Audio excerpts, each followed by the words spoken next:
Uma ideia visionária: reunir pessoas de tecnologia e vendas no mesmo lugar. Parecia loucura, mas a gente sempre fez diferente. E a próxima meta ficou ainda mais ousada. Dias 5 e 6 de dezembro está chegando o CRM Summit 2024. Visão estratégica e futuro das vendas. Com mais de 1.000 profissionais e 2 dias de conteúdo. 4 trilhas de conhecimento, feiras de negócios e comunidades. 50 palestrantes no único evento que junta tecnologia, metodologias e os maiores nomes de vendas do Brasil e do mundo. Pelo segundo ano consecutivo, Aaron Ross, autor da Bíblia de Vendas Receita Previsível. E pela primeira vez no Brasil, Jeb Blount, autor de Prospecção Fanática e Objeções, eleito um dos maiores líderes de vendas do planeta. Certos resultados dependem só de você. Dia 5 e 6 de dezembro, em Florianópolis, a capital do lazer e da inovação. CRM Summit. Garanta o seu ingresso. Hey everyone, welcome to Playbook 2024. This episode will also be an episode of our podcast Playbook de Vendas, so you guys can find it after on Spotify and our YouTube channel. Today, I have a very special guest, Jeb Blount. For those who don't know Jeb is the best-selling author of 15 books, including Fanatical Prospecting, Sales EQ, People Follow You, Virtual Selling, and his latest book, Selling the Price Increase, and among the world's most respected thought leaders on sales. Jeb, it's a huge honor and pleasure to have you here. I'm glad to be back. I mean, the last time you and I were together, I was in Nepal. You were, I think, in Brazil, and we were like going all the way around the world to have this conversation. And it's just always a pleasure to spend time with you, my friend. You were in Nepal, and because of the time zone, it was like midnight, and I was in Florianópolis, city that you were gonna to come to Brazil in December. We are all really excited about that. I am too. You know, we've got what's amazing about Brazil is that we've got a great publisher down there, and so they've taken not all of my books, but many of my books, and they've translated into Portuguese. And I get emails every day because everybody wants all of them in Portuguese. So I can't wait to go there because I think we have such a big fan base in Brazil for these for the books, and it's been on my bucket list for a long time. It's one of the few countries that I haven't really been to. I mean, I've been to all over the world. So I'm excited. I'm excited to meet fans. I'm excited to meet the people that love these books, and mostly excited to meet you. Oh, that will be a pleasure. I'll be there also. Speaking at the event, so everybody is invited to come to Florianópolis December for the CRM Summit by Zoho. It will be an incredible event, and I hope to see everybody there. Today, the idea is to talk about virtual selling. You have the book right beside you. It's the latest book translated to Portuguese. As you said, you have many books translated to Portuguese, and that's the topic I want to talk with you today. A few years ago, we lived a terrible pandemic, but that accelerated a lot of the digital transformation and impacted a lot on sales, and accelerated a trend that was already growing. That was the growth of inside sales teams, and everybody had to learn to sell virtually. And many people struggle back then, and many people still struggle with that. So before we start to talking about virtual selling, Jeb, can you just briefly talk a little bit about your background and tell us about why did you write this book? Yeah, so my background is long. So I've been doing business for a very long time, and excuse my coughing a little bit. I've got a little bit of a sinus infection that I'm getting over. But my background is basically sales. I started selling yearbook advertising in high school. When I got into college, I took sales jobs on, and usually I took sales jobs on primarily because that was what was available to me as a college student, and it was a way for me to make a lot more money than doing other things. And then when I got out of school, I got a job in sales and got really good at that. I got promoted. I got into sales management, and then I got into executive leadership. And I worked my way from basically the very bottom to the very top of a Fortune 200 company on the back of my ability to make it rain. And then 17 years ago, during the Great Recession, the global financial crisis, when things started falling apart, I started this company. And it's hard to believe we've been doing this for 17 years, but we've built one of the top sales training organizations, Sales Gravy, on the planet today, with a really amazing group of people who I work with, and we're continuing to grow and move forward. So, but my background's just always been in sales. It's just the one thing that I enjoy doing. I like it. It works for me, and I understand it. Now, when it comes to this particular book, so I want you to go back to, it was March of 2020.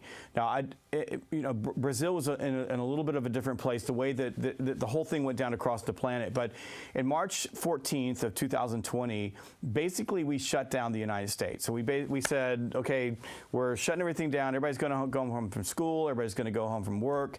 We're going on lockdown.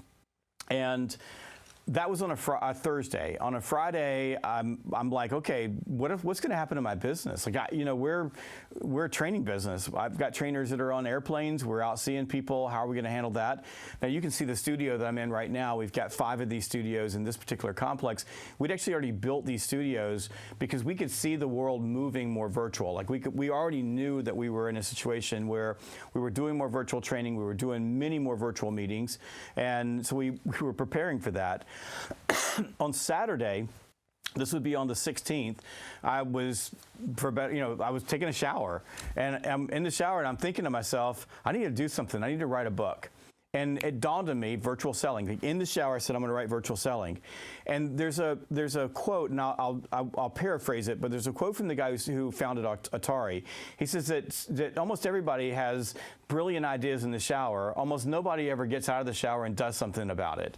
And as I was stepping out of the shower, that was ringing in my ears. Don't get out of the shower and this be a good idea and not do anything about it.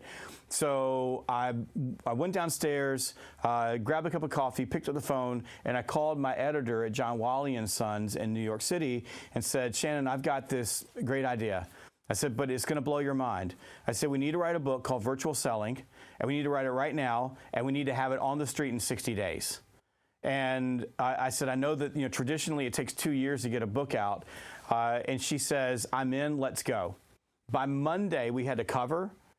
And 60 days later, we published this book, and it went worldwide. It was one of the, when we look back over on 2020, I was one of the very few authors at John Wiley & Son that sold more books in 2020 than the previous year, because book sales also dipped. But this book did it. It went everywhere, and I did 267 keynotes about this during that period of time. Now, when I wrote this book, as I was writing it, there were 2 choices. One, I could write it for the pandemic, and there's part of it that's written, expressly, hey, we're in a pandemic situation, everything changed, we've got to change too. But as I was in the middle of writing this book, what I realized that I needed to write a book that was a book forever. Because we were going to compress about 10 years of digital transformation into about a year. And I knew in my heart that we weren't going to go back. We were already moving in that direction. So what I needed to do is write a manual for how you do great virtual selling and great virtual meetings. And in the future, there's a big part of this book that's the most important part for me, called blending. In the future, as we come back out of wherever we were at the time, we're going to be blending these 2 things together. So salespeople are going to be doing some virtual. They're going to be doing some face-to-face. We're going to be blending communication channels where we're going to be on a video, or we're going to be on the phone, or we're going to be on WhatsApp, And sometimes I'm on WhatsApp, Daniel. I'll be texting somebody, and then suddenly we're on a voice call together, and then we're on a video call together, all in one app, all in one 30-minute conversation.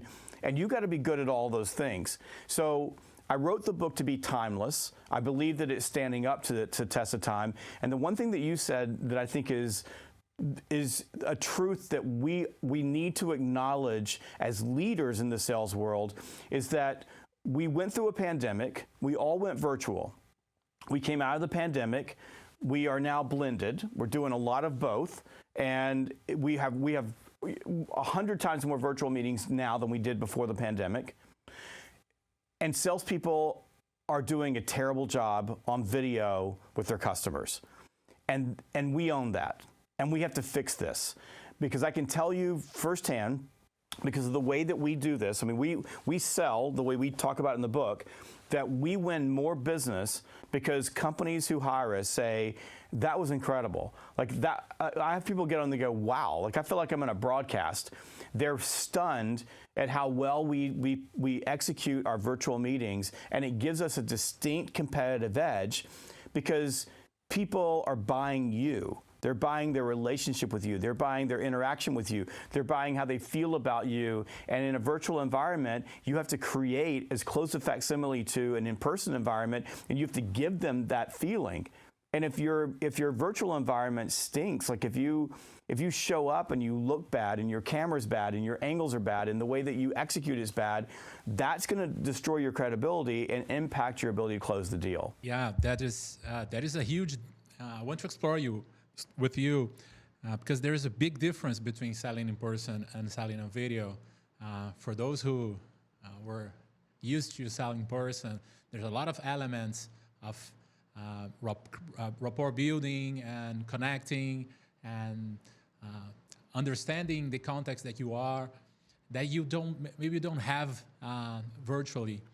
So I want to explore what is the big difference between selling on video and selling in person, and what can you tell us about the psychology behind doing this video sales calls with very well? Sure. Well, let's talk about selling in person. No one's going to argue that person to person, us together, isn't the best way for humans to communicate. We were built to be together in the same place. So nobody's going to argue that.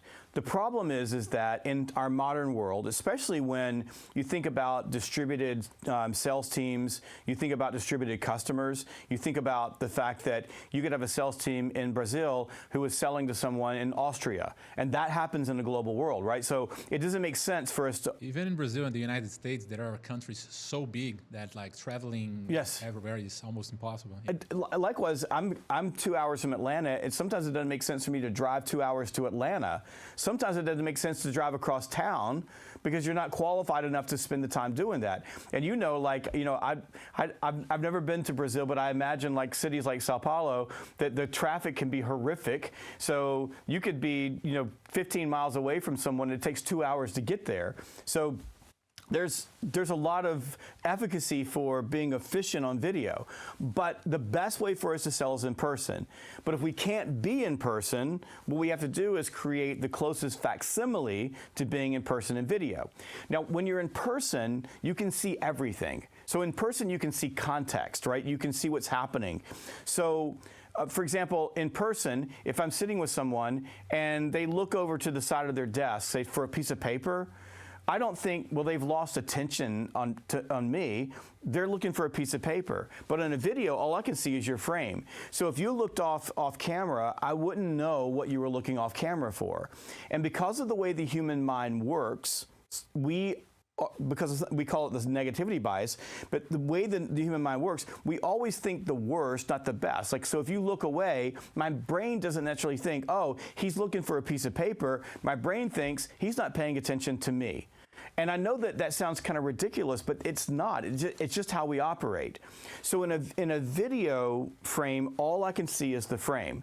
And likewise, when we think virtual, you've got the phone, you've got email, you've got text messaging, you've got direct messaging. You've got a lot of different ways that we communicate digitally where we don't have the full context. In person, if I show up at your office, we probably have a few minutes. We get a cup of coffee, we shake hands, we talk a little bit. On video, it moves a little bit faster. You do have a little bit of small talk, but it's not the same type of small talk. So you don't get the same setup, and you need to be prepared for that. when we think about the psychology of video, what I want you to think about is something called cognitive load. So cognitive load is how hard our brains have to work in order to perceive something. So when you're on a video, and I've got, like right now, you're in a massive screen in front of me. There's a camera that's in front of the screen. And the way we set up our studios, in this particular studio, is my camera is essentially right underneath where your face is. So if I look up, I can make eye contact with you. But the way I'm making eye contact is through the camera. And that way I can see your expressions. If I'm looking away from you, like if I look up, like I'm looking at your eyes right now, but it doesn't look to you like I'm making eye contact, right? Now it looks like I'm making eye contact. So I've got a problem with when I'm not making eye contact. That creates cognitive load because now you're trying to figure out what I'm looking at. If my frame doesn't look right, like for example, we in the book show you multiple frames, like we show skydiver. This is when the person, you've probably seen this, like they're sitting above their computer looking down in their computer, or there's a big bright light behind them. We call that the witness protection because they're kind of, the camera's focusing on the light. They've got all kinds of things in the frame that are skewed. That creates cognitive load. So anything that doesn't look like a normal picture would look, your prospect's brain, your customer's brain has to work harder to fill in the blanks. And all our brains do is they fill in patterns. Like our brains are looking at this and then they're just filling the patterns in. So if you think about video this way, most of us watch TV. We watch Netflix, we watch streaming, we watch regular TV. And when we watch movies, our brains aren't under cognitive load. We're not trying to figure things out. We're relaxed. It's enjoyable. You can sit and watch a movie for a couple of hours and you don't get up off the couch and think, I've got video fatigue. But if you think about what we talk about in our offices, we have Zoom fatigue or Teams fatigue. And the reason is that our brains are having to work hard to perceive what they're seeing on camera, which doesn't look like it does on TV. If you look at a TV show or a movie, the director has everything set up proportionally. It looks right, the lighting is right, the sound is right. It looks real to you. You can see a bigger picture. All of that makes it easier for you to consume the content. If you take the same sort of mindset when it comes to a video call, I want to make it easy for my customer's brain to pay attention to me. If your customer's brain is having to work overtime, it's using resources that it could be using to pay attention to you. It's using resources that could be paying attention to your presentation, to your value bridges. It could things that needs to remember what you're saying. The more the brain has to work, the less it's going to pay attention. The more the brain has to work, the less pleasurable the call is. And we know that your customer, your prospect's emotional experience as they walk through their decision journey with you is a more consistent predictor of outcome of any other variable. So if they're having a bad experience, they walk away even at the subconscious level and they don't feel good about it. So when we start with video, we think cognitive load, right? So how do I set my video up? Even if you look at my screen right now, if you just look the way we have this set up, it's set up to minimize cognitive load and to make you feel good about the frame that you're seeing. So, and this is all intentional, all purposed. And in the book, the setup that you have right here, we talk about the setup. Every piece of equipment that we're using, we talk about in the book. So we start there. Then we have to start thinking about things like, okay, if I look off screen or I'm taking notes. So one of the things that I use is if I look down, I'll say, Daniel, I've got my notepad right here and I'll hold it up. So if I'm looking away from you, what I'm doing is I'm taking notes. Now I pre-frame what I'm doing. That makes the person feel more comfortable. So they're thinking, okay, he's taking notes. Well, if I'm taking notes while you're talking, that makes you feel important. But if I don't tell you that and I look down, it could make you feel insignificant or unimportant because now you're thinking, he's not paying attention to me, he's looking at his phone. So if I'm having a conversation, I think, could you give me just 2 seconds? I'm going to reach over here and grab this piece of paper, or I'm going to grab this file, or we take notes, for example, during discovery calls on a smart board behind us on a virtual call. And I'll say, I'm going to turn around and take notes while you're talking. That way we can both see the same notes. All of those directions I wouldn't have to do in a in-person environment because you could see it all. Now, finally, it's eye contact. So when we think about human-to-human connections, eye contact matters. Like when we're looking at each other, we're making decisions about, are you confident? We're making decisions, are you safe? Are you friendly? We're making decisions about, are you a person that's lying to me? Are you telling me the truth? Like, we see through the eyes, and the eyes are like the mirror to the soul. And the hardest thing on a virtual call for a salesperson is making eye contact, because, and there's just this strange paradox. Right now, I'm making eye contact with you on your screen. So when you're looking at your screen, it looks exactly like I'm looking at you. But I'm not looking at you, I'm looking at the camera. And this is a problem, because when I'm looking at the camera, I can't see your eyes, and I feel disconnected. That's an uncomfortable feeling. So what do I typically do? I look up to see your eyes, but right now I'm looking at your eye contact. Now I feel really comfortable, except for you don't feel comfortable, because now I'm not looking at you. Make sense? Now, if you think about, and if you think about this from a salesperson standpoint, the customer is the person you need to make feel comfortable, not you. So the eye contact paradox is that the only way I feel comfortable is I'm looking in your eyes, but if I'm looking in your eyes, I don't make you feel comfortable. So I have to teach myself and train myself to pay attention to the camera.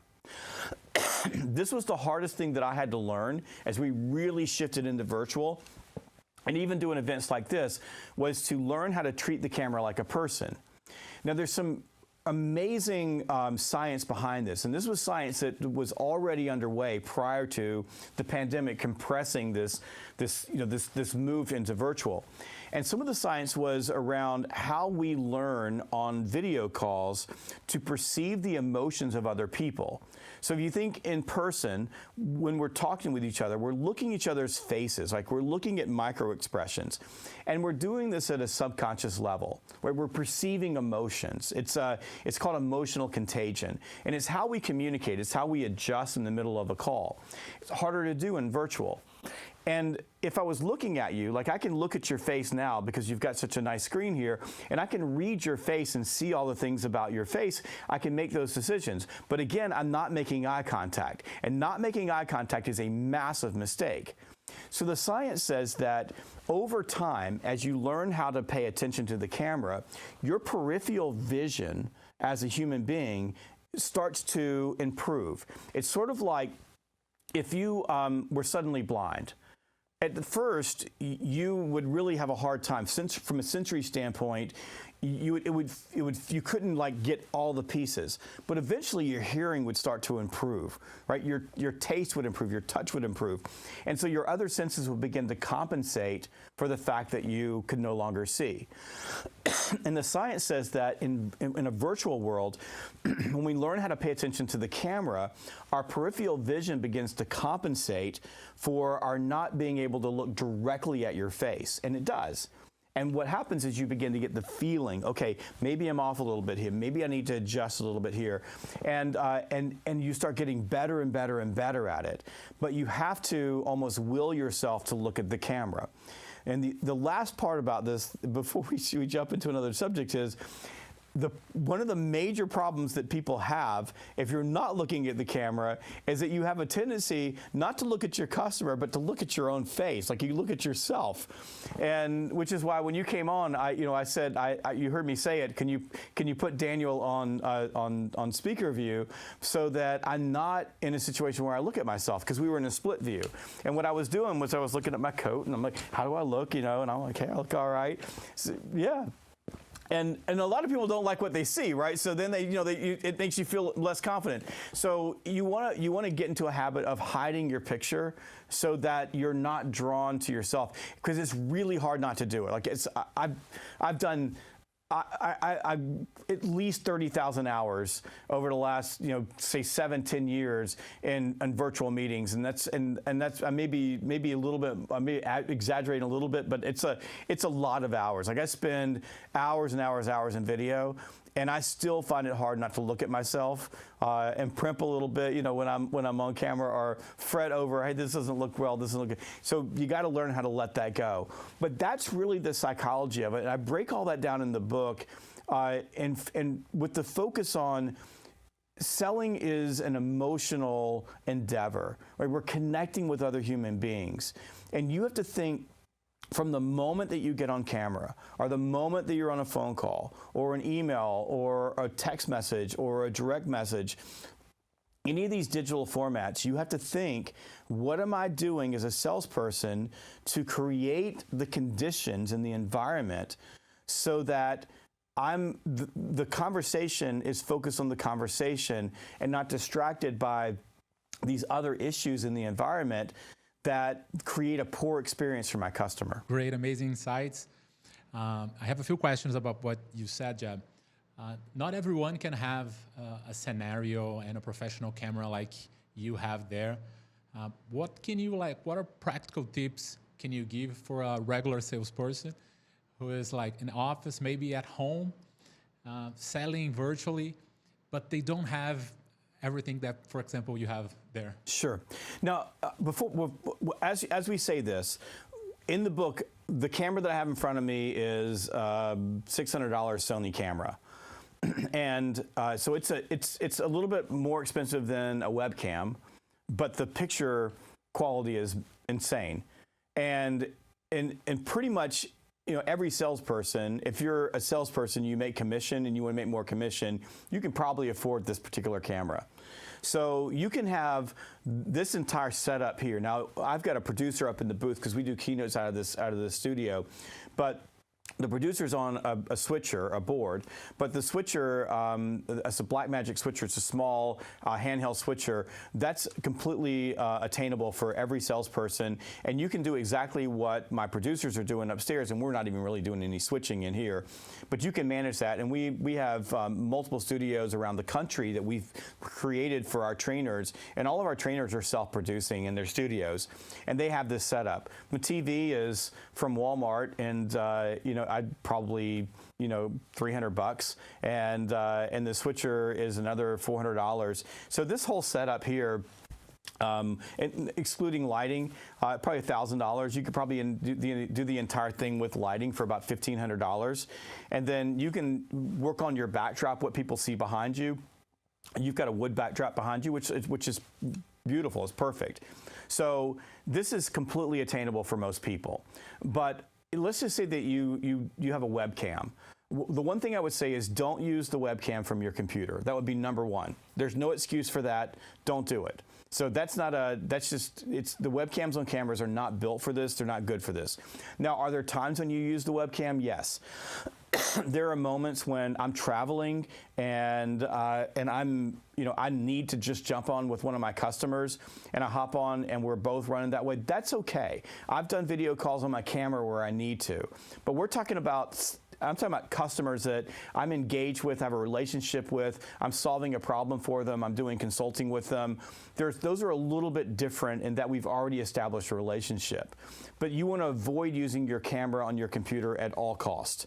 So at a minimum, you need to get a good webcam, and Logitech's got great webcams. They're probably the best producer of webcams. Get the highest quality webcam that you can get, and that's probably going to set you back a couple of $100. And this is US. But get the best one, and then get a little tripod to put it on. I want the camera to be set up so that the camera is even with my eyes. So this camera is sitting on a tripod in front of me, and it's even with my eyes. So if I can get the camera at eye level, I avoid looking down, I avoid looking up. I don't create a skewed background. So that would be number one. The TV, I'm a big fan of a TV behind me, and we show you how to hook it up. This is the manual for how to do it in this book, but we'll show you how to hook the TV up. But if I possibly can, I'll get a TV behind me. I'll hook the camera and my computer to the TV, so I'm projecting the image behind me. If I can't do that, we use these laptop stands, and the laptop stand, it raises and lowers on a telescopic, and I'll put the laptop so that the laptop is standing on the stand, and then the camera is right behind the laptop.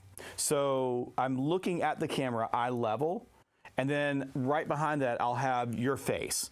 And then I stand up. Now, I'm sitting down right now just because we're doing this as a webinar. But when I'm on sales calls, I always stand up. And the reason I stand up is because I can project a lot more energy through a camera when I'm standing up. I talk with my hands, which a lot of us do, and it also helps me avoid slouching in my chair or moving back and forth in my chair, and it puts me in a better position. So it's a policy for us that in our company, when we're on sales calls, we stand up, and it works. We project that way. So I'm standing up, the laptop's in front of me, webcam's behind that, and then all I need from there is a good backdrop and good lighting. So lighting can be a ring light, and if you get a ring light, you can put the webcam in the ring light, and then put the webcam and the ring light right, put your laptop right in front of that. The key is getting the laptop raised up to a point where you can see what's on the screen, you can work on your computer, but you can keep your eyes on the camera, and you get that peripheral vision. So you want to do that, and or you can get a couple of LED lights. You can order those from Amazon. You can buy them pretty much online. You could probably get them on Temu if you wanted to, but you get a couple of those. You want to get the lighting right, and you want to just make sure that your face is lit the right way. Those lights aren't very expensive. The technology has evolved so much with LEDs just over the last couple of years that you get a couple of those, get them set up, and you want them. The lighting matters because the lighting is going to create the look on your face so that you look real. If you don't have good lighting, you don't look real, you look flat. And then finally, there's the backdrop. So number one rule of backdrop, number one rule is do not have a bright window behind you. Do not have a bright light behind you. Number one, if you have a bright light behind you, you have to have enough lights in front of you that light you up so the camera doesn't focus on that. And since we're not all technicians, like David Montessori, who's up in the booth, who is a genius at lighting and cameras and all these other things. So when I'm doing like production like this, they know how to set this up and make me look good. They're not with me every time I'm on camera. So I need to make sure I'm choosing a backdrop that is not lit. So I want to make sure the light's in front of me, not behind me. It's okay if you have a lamp behind you. A lamp behind you can create a little bit of depth and shadows that look okay, but light in front of you. And then finally, your backdrop needs to be neutral. So you want to have something like a bookcase, or in our cases, we buy these backdrops that have our logo on it, and we put the logo behind our sales team. You could have a TV, like you could have a LED TV behind you and put the logo of your customer behind it, or put their name behind it, or put something behind you. We do that in one of our studios, so we put our logo behind us on the LED TV. But you want to make sure that you have a backdrop that is good for your brand, good for you, neutral, doesn't have anything in it that could be any bit controversial. It's not cluttered, it's not distracting. If you do those things, if you do those things, you're going to be perfect. But I do want to make the case that we've got the entire kit that I'm using here in the book, the whole instructions for it, and in the book there's also a place you can go on our website and get more information. It's not that expensive to make a small investment to put yourself in a situation where your video sales calls will be in the top 1%. Your customer will get on and they will say, "Wow, that's amazing. I didn't expect that." And suddenly you go from like here to here in their minds from a credibility standpoint. Because I think we can all agree that in modern selling, it's not what you sell, it's how you sell. And you want to lift yourself up in their eyes. Those are amazing insights, Jeb, because I think 99% of the salespeople that I know here in Brazil, we use the cameras from our computer. We do it seated. And I don't know many people that are like really concerned about the backdrops. When people are like recording for training, maybe they have a better setup. But in the daily calls, I think there's a lot of room for improvement. And I think after what you said, I think it's mandatory that we take this to another level, another step, and at least have a good camera, a good lighting, good backdrop. I think it's, if we do that, for sure, we're gonna have a different game and impress our customers. I mean, think about it like this. If you were, probably the best way of looking at it is, let's say you're going to a presentation with a customer, and you're going to go there on site, and you built a presentation book, like you had your proposal in a book. You would want the book to be as neat and clean as possible. You would want to have the best cover on it. You would want to make sure that the printed pages looked great. You wouldn't have coffee stains all over it. You wouldn't have the edges bent. You want to show up and have it be pristine. And the reason you want to do that is because your customer is making a judgment about whether they trust you, your credibility, and you want to put yourself in the best light.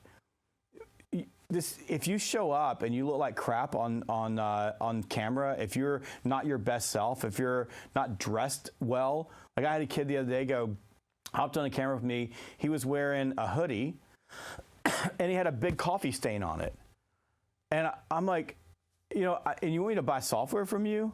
Because he was in his house. Like he thought that I'm sure he had pajama bottoms on below that. So, like, don't show up like that. Show up like you want to win. Show up and be your best. So if you're listening to this, you're thinking, well, it's working for me right now. All I would say is, some people who are listening to this will go get the book, or they'll just take action, and they're going to take themselves to a next level. They're the ones that are going to be making the most money. That's just how it works. You have to make that decision. Am I going to show up with the edges beat up on my presentation book, or I'm going to show up and it's going to be pristine? Are you going to show up? Are you going to be showing up and you're going to look the best on camera? Or you're going to be content with just being mediocre? That's the choice. Great advice. But Jeb, it's not always easy to talk in front of camera. I think even for like more experienced professionals, when we see the light and we know there's a recording, we cannot do what we usually do when we're talking normally. So what can we do to overcome this common fear of camera that we all have? Absolutely. It's a great question. And it's the same thing. Like I like doing video prospecting, so I'll shoot video prospecting videos, and people say, oh, I couldn't do that, I couldn't do this. And I was in Chicago 2 weeks ago, and one of the reps said, there's no way I can do this. And I said, all right, give me your camera. And she handed me her phone, and I turned it on. I said, all right, go. And she looked at me for a second and goes, I don't know what to say. I said, you know what to say, just do it. And then she did it. And we played it back, and she was like, oh my God, that was great. I go, yeah.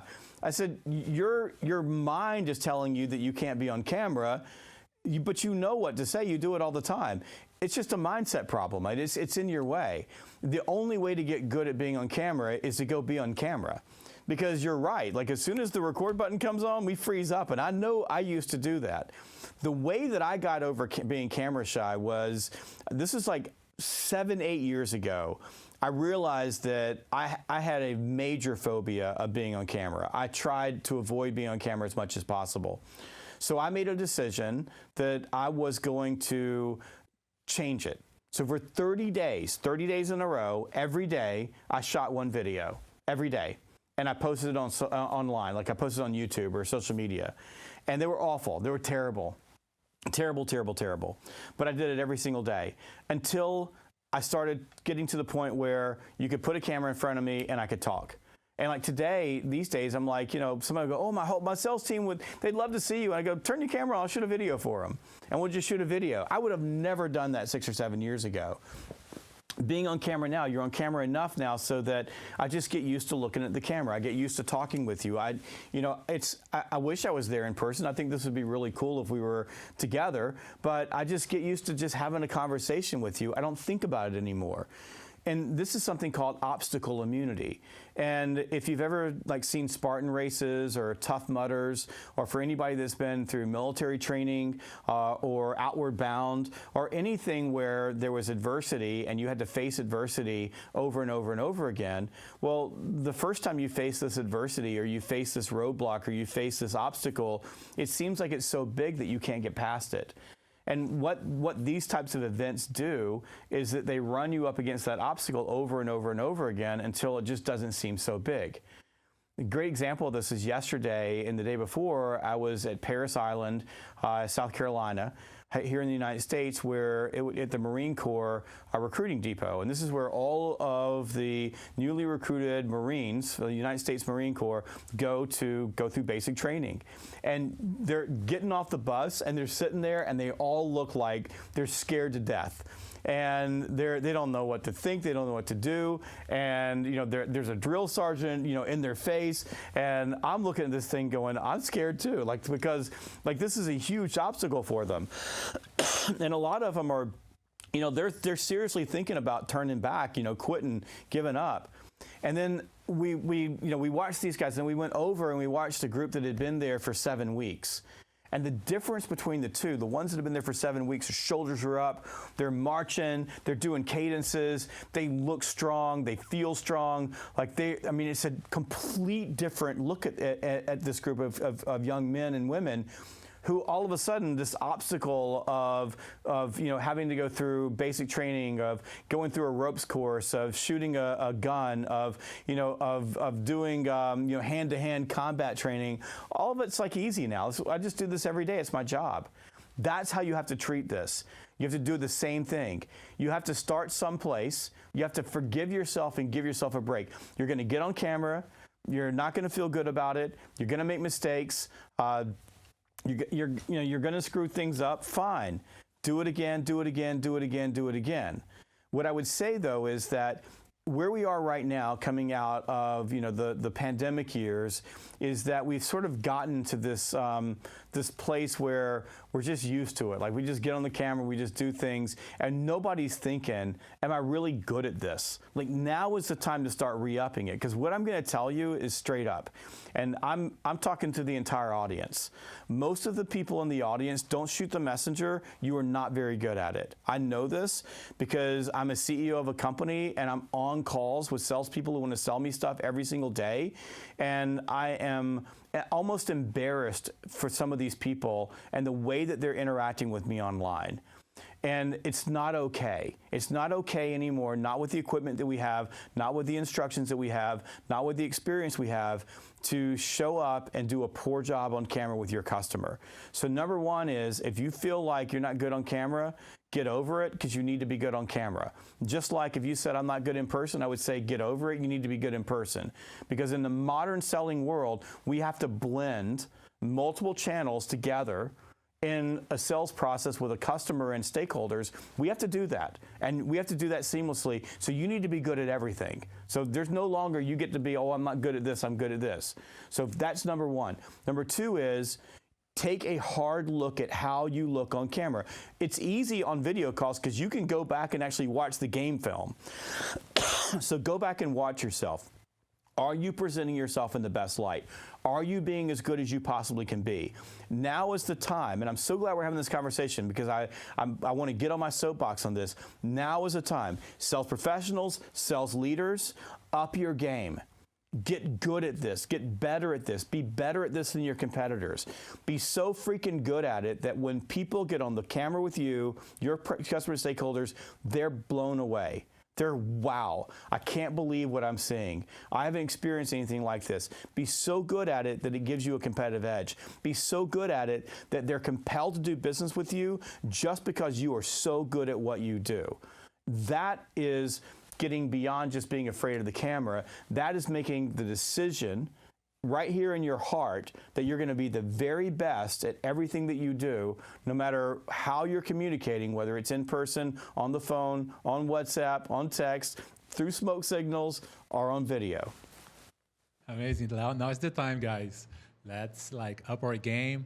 I think Jeb gave a lot of great and practical advices, and in the book you can find a lot of more details about that. Jeb, last question. I love a good framework, and in the book you talk about the READ method, R-E-A-D, that stands for relationship building, engaging, advancing, and decision making. It's a framework to influence on virtual calls. Can you tell us a little bit about that? Yeah. So if you think about a a sales call, right? So we begin with relationship building. So there's frameworks around what are we doing initially to make a connection. We could call that building rapport, but we're really talking about building an emotional connection. And a great deal of that is just that initial, how do people feel about us? Like that first impression really does matter. And then throughout the call, we're doing things that really help us create that relationship. And this is tied into the stakeholder's motivation to do business with you. And all I want you to think about is that when you're dealing with on a sales call with a stakeholder, the stakeholder has alternatives. Their alternative is to do nothing. Their alternative is to do it themselves. Their alternative is to do it with a competitor or to do it with you. And so we know that they have those alternatives. My job is to try to eliminate or neutralize the alternatives, so the only alternative is me. One of the ways to do that is to have them motivated to do business with you, because people buy you first, right? Then they buy your product. It's how you sell, not what you sell. So we want to begin around what am I doing, and what am I doing on any call, whether it's video or in person, to connect and build a relationship. Engagement is how they're investing in the process. So it's something called the investment effect, but the more people are investing in the process with you, like they're matching your effort, they're having to do some work, they're answering your questions, they're being pulled in, they're providing information, the more they invest in the process, the more likely they are to see it through to an outcome, because now it's meaningful to them, right? Anything as human beings we have to work at, right, we tend to own. So inside that framework of engagement, I want to use different psychological frameworks or influence frameworks to get the person to engage. So for example, if a person's like not totally engaged, I'll use something called a takeaway. So I'll pull something back, or I'll say, it doesn't sound like this is a really good fit for you. And then I'll be quiet. And that'll pull them in, right? Because people want what they can't have. So I'm constantly trying to make sure that they're engaged, that they're matching my effort, because the more engaged they are, the more invested they are, it improves the probability that we're going to continue to move forward. Advancing is crucial, because if a deal is not moving forward, it dies, right? So it stalls. If you go look at your pipeline, right? You've got deals in your pipeline that are stuck, and they're stuck because you didn't have a next step. They're stuck because you didn't have an advance. So I want to make sure that, for example, on every single call, I'm asking and getting a micro commitment. I want to make sure that I'm building value bridges from what my customer is telling me to how I can help them, or are being able to explain the value of moving to the next step. I want to make sure that I'm always closing or asking for these small commitments along the way, and I'm working with different stakeholders. So I'm building a relationship. I'm pulling people in and getting them to engage, and then I'm making sure that they're always doing a next commitment, and that's back to that investment effect, right? The more they're working, the more likely to move it forward. And then there's decision-making frameworks, and these are psychological or influence frameworks that are around getting people to actually make commitments. So we begin with micro commitments, right? So micro commitments are the small, easy commitments that people can make along the way. Usually, if you get an objection around a micro commitment, it's easy to get past it. All you have to do is explain the value of giving you more time. When people give you a micro commitment objection, they're just saying, you haven't given me enough reason to give you more. The most precious thing that I have is my time. And then there are buying commitment objections, right? So buying commitment objections are, I'm asking you to make a major commitment and you're saying no, and what I have to do is make sure that I've done the right level of discovery, that I've asked the right questions along the way, and that inside of that, I'm able to remind you of what was wrong. I'm able to do the math and show you the outcomes. I'm able to connect back to your personal outcomes, your emotional outcomes, and your economic or your measurable business outcomes. Like, I'm able to show those things through discovery, and I'm able to use those things to help you get past your fears. And all objections is the outward expression of fear, to get past your fears and make the decision. So all Reed does, and we dive a little bit deeper in some of the psychological influence factors around Reed, because it's an interesting concept if you think about it from a psychological standpoint. But if you're in sales, you just think, inside this method, I just have to think, I've got to build and anchor relationships to motivate people to want to do business with me. I have to get them to engage so that they're part of the process. And I always think, are they matching my effort? If they're not engaged, I'm not going to move this thing forward. If they're engaged and are matching my effort, then we're working on this together. It's collaborative. I'm a consultant. I have to always be advancing. Always. The cardinal rule of every sales meeting, every sales conversation is you do not leave that sales meeting unless you have a next step. And that next step's on their calendar and your calendar. And then I have to always be thinking about, what am I doing to make it easy for them to make a decision? And if they're having a hard time making the decision, have I done enough work to create the ammunition that I need in terms of handling and minimizing their fears to deal with any objections or hard questions that come up, and to be able to demonstrate the outcomes that they're going to derive from my product or my service or my software, and value is outcome, basically. So I want to be able to do that, and so I can close the deal. That's amazing. So many takeaways, guys. I hope you guys enjoy this talk, because it's always an honor and a pleasure to have Jeb with us. Jeb, running out of time. Thank you very, very, very much to be a part of this project. You'll be in Brazil in December for the CRM Summit.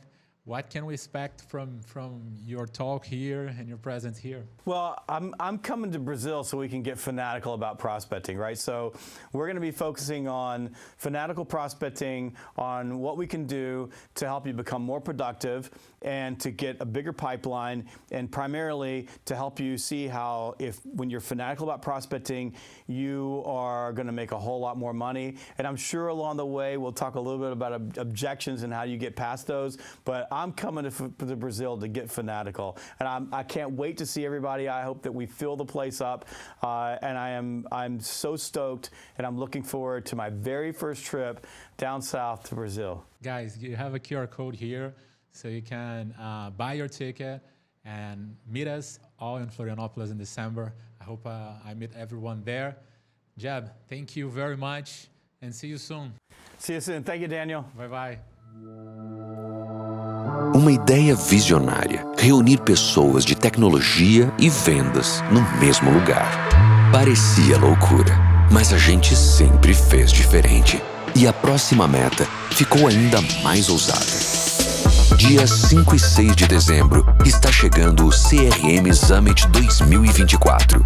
Visão estratégica e futuro das vendas. Com mais de 1.000 profissionais e 2 dias de conteúdo. 4 trilhas de conhecimento, feiras de negócios e comunidades. 50 palestrantes no único evento que junta tecnologia, metodologias e os maiores nomes de vendas do Brasil e do mundo. Pelo segundo ano consecutivo, Aaron Ross, autor da Bíblia de Vendas Receita Previsível. E pela primeira vez no Brasil, Jeb Blount, autor de Prospecção Fanática e Objeções, eleito um dos maiores líderes de vendas do planeta. Certos resultados dependem só de você. Dia 5 e 6 de dezembro, em Florianópolis, a capital do lazer e da inovação. CRM Summit. Garanta o seu ingresso.